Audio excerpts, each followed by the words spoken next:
അസ്സലാമു അലൈക്കും.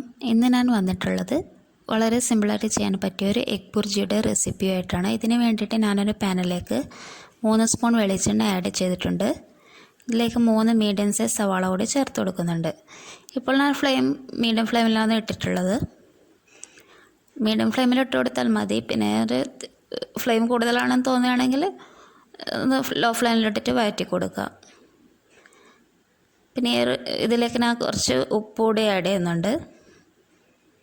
പിന്നെ വീഡിയോസൊക്കെ ഇഷ്ടപ്പെടുന്നുണ്ടെങ്കിൽ ചാനലൊന്ന് സബ്സ്ക്രൈബ് ചെയ്യണേ. തുടർന്ന് സപ്പോർട്ടൊക്കെ ചെയ്യണം. എല്ലാവരും തുടർന്ന് വീഡിയോസൊക്കെ ഒന്ന് കാണുക. ഇനി ഞാൻ ഇതിലേക്ക് ഒരല്പം മഞ്ഞൾപ്പൊടി കൂടി ചേർക്കുന്നുണ്ട്. ഇനി മീഡിയം ഫ്ലെയിമിലിട്ടിട്ട് തന്നെ ഒന്ന് നന്നായിട്ടൊന്ന് വഴറ്റി കൊടുക്കുക. സവാളയുടെ പച്ചമണമൊക്കെ ഒന്ന് നന്നായിട്ടൊന്ന് മാറണം. ഇനി ഇതിലേക്ക് ഒരല്പം കറിവേപ്പിലയും ഒരു പച്ചമുളകും കൂടി ചേർക്കുന്നുണ്ട്. പച്ചമുളക് ഓപ്ഷണലാണ്, വേണമെങ്കിൽ ചേർത്താൽ മതി. ഇതൊരു ബാച്ചിലർ സ്പെഷ്യൽ റെസിപ്പിയാണ്. പെട്ടെന്ന് ചെയ്തെടുക്കാൻ പറ്റിയതാണ്. ചപ്പാത്തിക്കും ദോശയുടെ കൂടെയൊക്കെ കഴിക്കാൻ നല്ലൊരു റെസിപ്പിയാണ്. വെറും 10 മിനിറ്റിനുള്ളിൽ നമുക്ക് തയ്യാറാക്കാൻ പറ്റും. ഇതിലേക്ക് ഞാനിപ്പോൾ 3 സ്പൂൺ കാശ്മീരി റെഡ് ചില്ലി കൂടി ചേർക്കുന്നുണ്ട്. മുളക് പൊടി നമുക്ക് 4-5 സ്പൂൺ വരെയൊക്കെ ആഡ് ചെയ്യാം. അത്രയും സ്പൈസി ആയിട്ടുള്ള ഒരു റെസിപ്പിയാണിത്. ഞാനിപ്പം 3 സ്പൂൺ മാത്രമേ ചേർക്കുന്നുള്ളൂ.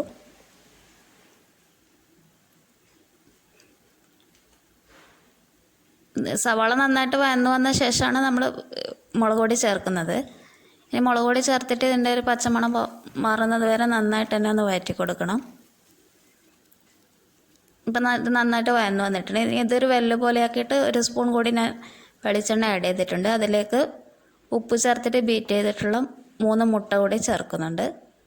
ഒരു 2-3 സെക്കൻഡിൽ ഇതിങ്ങനെ തന്നെ വെച്ചിരിക്കുക. അതിനുശേഷം നന്നായിട്ടൊന്ന് ഇളക്കി കൊടുക്കുക. പെട്ടെന്ന് അടി പിടിക്കുക. അതുകൊണ്ട് വെരി ലോ ഫ്ലെയിമിൽ മാത്രമേ ഇടാൻ പാടുള്ളൂ. നന്നായിട്ട് ഇളക്കി കൊടുക്കുക. ആദ്യം മുട്ട മാത്രമായിട്ടൊന്ന് ഇളക്കി കൊടുക്കുക. അതിനുശേഷം നമുക്ക് മസാലയായിട്ട് ചെറുതായിട്ട് ഇങ്ങനെ മിക്സ് ചെയ്തെടുക്കുക. കണ്ടിന്യൂസ് ആയിട്ട് മിക്സ് ചെയ്യേണ്ട ആവശ്യമില്ല. ഇങ്ങനെ അവിടെ അവിടെ ആയിട്ട് എല്ലാ ഭാഗത്ത് എത്തുന്ന രീതിയിൽ അങ്ങനെ മിക്സ് ചെയ്ത് കൊടുത്താൽ മതി.